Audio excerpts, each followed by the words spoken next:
বাংলাদেশের অন্তর্বর্তী সরকারের প্রধান ডক্টর মোহাম্মদ ইউনূস সহ ৬২ জনের বিরুদ্ধে আন্তর্জাতিক আদালতে অভিযোগ দায়ের করা হয়েছে।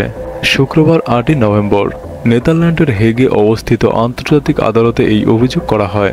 লন্ডনে অবস্থানরত সিলেট সিটি কর্পোরেশনের সাবেক মেয়র আনোয়ারুজ্জামান চৌধুরী এই অভিযোগ দায়ের করেন।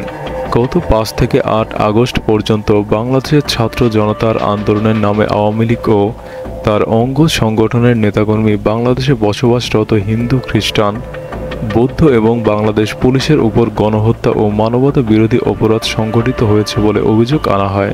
ডক্টর মোহাম্মদ ইউনূস ছাড়াও ৬২ অভিযুক্তের মধ্যে আইন উপদেষ্টা আসিফ নজরুল, স্বরাষ্ট্র উপদেষ্টা লেফটেন্যান্ট জেনারেল জাহাঙ্গীর আলম চৌধুরী, পাট ও বস্ত্র উপদেষ্টা ব্রিগেডিয়ার অবসরপ্রাপ্ত এম সাখাওয়াত হোসেন, পরিবেশ উপদেষ্টা সৈয়দা রিজওয়ানা হাসান, তথ্য উপদেষ্টা নাহিদ ইসলাম ও ক্রীড়া উপদেষ্টা আসিফ মাহমুদ সজীব ভূঁইয়ার নাম রয়েছে।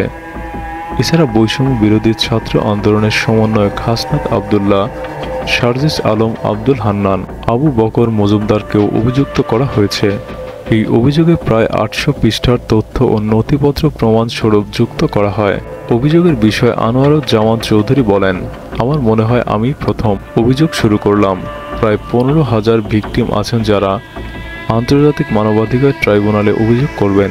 উল্লেখ্য, গত ৫ই আগস্ট ছাত্র জনতার গণ অভ্যুত্থানের সরকার পতনের পর লাপাত্তা হন সিলেটের তৎকালীন মেয়র আনোয়ারুজ্জামান চৌধুরী। পরে জানা যায় তিনি লন্ডনে পালিয়ে গেছেন।